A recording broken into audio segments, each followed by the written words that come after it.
Assalamualaikum warahmatullahi wabarakatuh. Di sini saya akan menjelaskan materi penyajian lisan saya yang berjudul Membangun Rutinitas Sehat di Tengah Produktivitas Demi Hidup yang Berkualitas.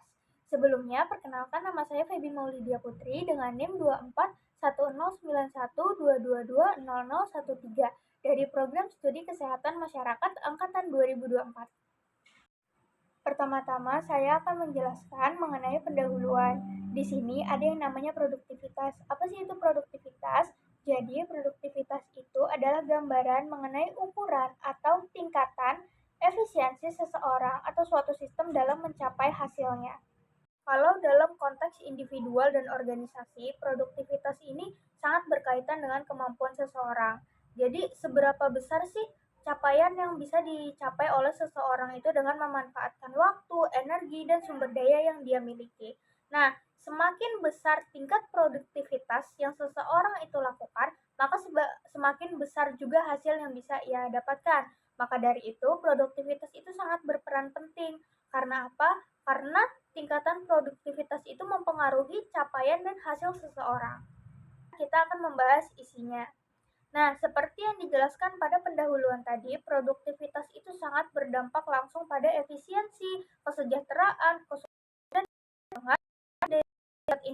di tingkat organisasi. Dengan produktivitas yang optimal, seseorang itu dapat mencapai hasil yang besar dengan usaha yang lebih sedikit. Nah, produktivitas ini teman-teman memiliki beberapa elemen. Di antaranya adalah yang pertama itu adalah efisiensi, di mana seseorang dapat mengelola sumber daya, waktu, dan tenaga yang ia punya untuk mencapai hasil yang baik. Yang kedua itu adalah kualitas dan kuantitas output. Jadi produktivitas itu teman-teman tidak hanya berhubungan dengan seberapa banyak sih hasil yang bisa kita capai, tapi juga berhubungan dengan seberapa bagus sih dan seberapa baik sih hasil itu kita capai. Lalu yang ketiga itu adalah manajemen waktu. Nah, ini adalah sesuatu yang penting juga teman-teman dalam produktivitas karena di sini kita belajar untuk mengatur dan mengelola waktu. Mana sih pekerjaan yang bisa kita prioritaskan lebih dulu sehingga kita tidak membuang waktu dan bisa mengerjakan sesuatu itu lebih cepat dan tepat waktu. Konsistensi dan fokus. Jadi, produktivitas itu tidak bisa dilakukan hanya sekali. Produktivitas itu harus dilakukan secara berulang kali dan menjadi rutinitas. Lalu yang kelima itu adalah pencapaian tujuan. Produktivitas ini berkaitan dengan efektivitas ya teman-teman. Jadi pencapaian tujuan itu tuh seperti apakah hasilnya itu bisa dicapai dalam jangka pendek atau jangka panjang. Lalu yang keenam itu adalah inovasi dan kreativitas. Jadi produktivitas itu memunculkan yang namanya kreativitas dan inovasi. Jadi orang yang melakukan produktivitas itu pasti mendapatkan ide-ide dan cara-cara yang baru dalam menyelesaikan pekerjaan. Dan yang terakhir itu adalah keseimbangan dan pengelolaan diri. Jadi produktivitas itu melatih kita untuk bisa memaksimalkan diri kita baik secara fisik ataupun mental untuk mengerjakan dan menyelesaikan sesuatu. Namun, produktivitas yang optimal tidak hanya bergantung pada upaya dan kerja keras semata, melainkan juga pada keseimbangan antara aktivitas dan istirahat. Salah satu komponen utama dalam menjaga keseimbangan ini adalah dengan tidur dan istirahat yang cukup. Maka dari itu, penting loh teman-teman bagi kita untuk bisa menciptakan rutinitas yang sehat dalam kehidupan sehari-hari. Nah, bagaimana sih cara kita untuk bisa menjaga waktu istirahat yang cukup? Nah, itu bisa dilakukan dengan 4M. Yang pertama itu adalah mengatur, yang kedua mengenali, yang ketiga menciptakan, dan yang keempat adalah membangun. Yang pertama itu mengatur waktu istirahat di tengah aktivitas kita.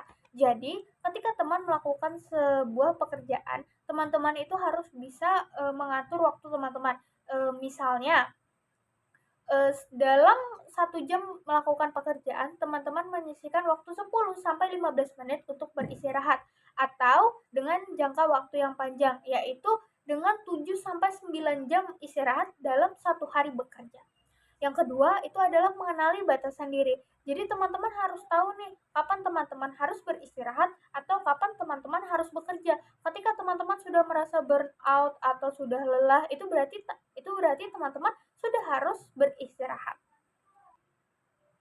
Yang ketiga, itu adalah menciptakan lingkungan yang nyaman. Jadi sebelum teman-teman beristirahat atau teman-teman tidur, teman-teman itu harus mempersiapkan dulu lingkungan teman-teman supaya ketika teman-teman beristirahat itu dalam keadaan yang nyaman.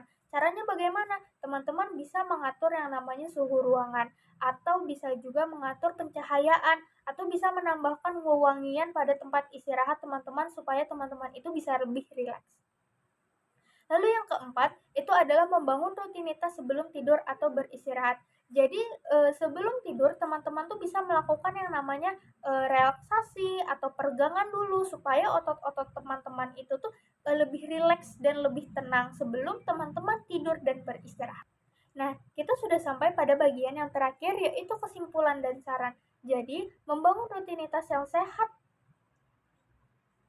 jadi, membangun rutinitas yang sehat sangat penting untuk kehidupan yang berkualitas. Rutinitas yang sehat adalah rutinitas yang dapat menyeimbangkan produktivitas dan istirahat yang cukup. Untuk menyeimbangkan hal tersebut, kita bisa melakukan yang namanya 4M tadi, yaitu mengatur, mengenali, menciptakan, dan membangun.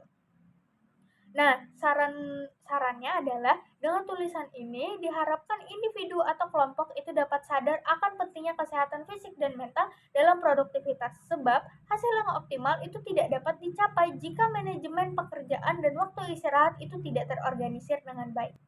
Sekian teman-teman dari saya, itu saja. Terima kasih. Wassalamualaikum warahmatullahi wabarakatuh.